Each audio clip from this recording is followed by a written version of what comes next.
வணக்கம் மக்களே. இந்த வீடியோவில் நேற்று நெட்ஃப்ளிக்ஸில் ரிலீஸ் ஆன த பிளாட்ஃபார்ம் 2 படத்தோட ரிவ்யூ தான் பார்க்க போகிறோம். ஸோ இந்த படத்துக்கு தமிழ் டப்பிங் கிடையாது, இங்கிலீஷ் ஆடியோ அண்ட் சப்டைட்டில்ஸ் வந்து அவைலபிளாக இருக்குது. அண்ட் இது ஒரு 18+ படம். ஸோ நீங்கள் இதை ஃபேமிலியோட பார்க்க முடியாது. ஸோ இந்த படத்தோட ரிவ்யூக்குள்ளே போகிறதுக்கு முன்னாடி நீங்கள் இப்போ நம்ம சேனலுக்கு புதுசாக வரீங்கன்னா அந்த வீடியோ பார்த்து முடிச்சதுக்கப்புறமே உங்களுக்கு பிடிச்சதுன்னா மறக்காமல் சப்ஸ்கிரைப் பண்ணிவிட்டு பக்கத்தில் இருக்கக்கூடிய அந்த பெல் ஐக்கானையும் ப்ரெஸ் பண்ணிக்கோங்க. இப்போ நம்ம ரிவ்யூக்குள்ளே போகலாம். த பிளாட்ஃபார்ம் 1 பார்த்தவங்களுக்கு த பிளாட்ஃபார்ம் 2ஓட கதை அப்படின்றது எதை நோக்கி இருக்கும் அப்படின்றது உங்களுக்கு புரிஞ்சிருக்கும். பட் புதுசாக பார்க்குறவங்களுக்கு கண்டிப்பாக புரியாது. புதுசாக பார்த்தாலுமே வந்து இந்த பிளாட்ஃபார்ம் 1 பார்த்துட்டு தான் இது பார்க்கணுமா அப்படின்ற அவசியம் இல்லை. பட் என்ன கேட்டிங்கன்னா த பிளாட்ஃபார்ம் 2 ஸ்கிப் பண்ணிவிட்டு பிளாட்ஃபார்ம் 1 பார்க்கலாம். பிகாஸ் த பிளாட்ஃபார்ம் 2 அந்தளவுக்கு இம்ப்ரெசிவாக இல்லை. த பிளாட்ஃபார்ம் 1 மாதிரியே தான் இந்த பிளாட்ஃபார்ம் 2ஓட கதையுமே. அதே ப்ரீசன், அதே 333 ரூம்ஸு, ஒவ்வொரு ரூமுக்கும் 2 பேர். ஸோ இந்த கதையில் முன்னாடியே நமக்கு சில சீன்ஸை வந்து சொல்லிடுறாங்க. அது என்னென்னா, இந்த ப்ரிசனுக்குள்ளே வர்றவங்க அப்போவே வந்து அவங்க எல்லாருக்கும் என்ன ஃபுட்டு பிடிக்கும் அப்படின்றத வந்து கேட்டு வச்சுக்கிட்டு அந்த ஃபுட் எல்லாமே வந்து மேலேருந்து கீழே வர அனுப்புகிறாங்க. ஸோ இதுதான் வந்து நமக்கு இந்த ஒரு படத்தில் வந்து சொல்கிற சீனு. அது இல்லாமல் சில ரூல்ஸ் எல்லாம் வந்து நமக்கு ரிவீல் பண்ணுறாங்க. ஸோ இது வந்து நம்ம படம் பார்க்குறப்போ எனக்கு என்ன புரிஞ்சதுன்னா வந்து இது இவங்களுக்குள்ளாரே வந்து இவங்களாம் வந்து க்ரியேட் பண்ணிக்கிற ரூல்ஸு. ஸோ யாரெல்லாம் வந்து ரொம்ப நாளாக இருக்காங்களோ அவங்கெல்லாம் வந்து இந்த ரூல்ஸை வந்து ஃபாலோ பண்ணி தான் ரொம்ப நாளாக இருக்காங்க அப்படின்றத வந்து பிலீவ் பண்ணுற மாதிரி அந்த ரூல்ஸ் அப்படின்றத அவங்க க்ரியேட் பண்ணிக்கிற மாதிரி தான் எனக்கு புரிஞ்சுது. மேபி வேறு மாதிரி யாருக்கா புரிஞ்சுதுன்னா அது கீழே வந்து கமெண்ட்டில் சொல்லுங்கள், நானுமே தெரிஞ்சுக்கிறேன்.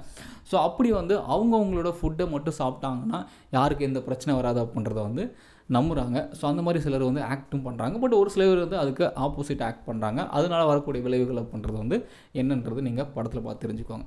ஸோ இந்த படம் த பிளாட்ஃபார்ம் 1 மாதிரியே தான் வந்து இந்த சேம் கைண்ட் ஆஃப் இன்ஃபர்மேஷனை தான் வந்து எங்கேயுமே வந்து நமக்கு சொல்ல வராங்க. பட் இந்த பிளாட்ஃபார்ம் 2ல் வந்து எனக்கு வந்து அந்தளவுக்கு இம்ப்ரெசிவாக இருந்த மாதிரி எனக்கு தெரியல. பிகாஸ் இந்த பிளாட்ஃபார்ம் 1ன்றது வந்து கதையுமே சரி, அந்த கேரக்டர்ஸு எல்லாமே அந்த சப்ஜெக்டை ஃபோக்கஸ் பண்ணி எங்கேயுமே டீவியேட் ஆகாமல் போன மாதிரி இருந்தது. பட் இந்த செகண்ட் பார்ட் அப்படின்றது அந்த சப்ஜெக்ட் ஒரு பக்கம் இருந்தாலுமே இந்த ஸ்டோரி அப்படின்றது அந்த சப்ஜெக்டை தாண்டி வேற ஒரு பக்கம் டீவியேட் ஆகி போன மாதிரி வந்து எனக்கு ஃபீல் ஆச்சு. பிகாஸ் வந்து இதில் அவங்க ஃபஸ்ட்டு சொல்ல வர விஷயங்கள்லாம் ஓகே, அடுத்தடுத்து வரக்கூடிய சீன்ஸ் எல்லாமே பார்த்தீங்கன்னா யாராவது ஒருத்தன் வந்து ஏதாவது சேட்டை பண்ணிகிட்டே இருக்கான், அவங்கள வந்து இவங்க குரூப்பாக சேர்ந்து வந்து அவங்கள எப்படி அவனை கொள்ளலாம் அப்படின்ற மாதிரி பார்க்குறாங்க.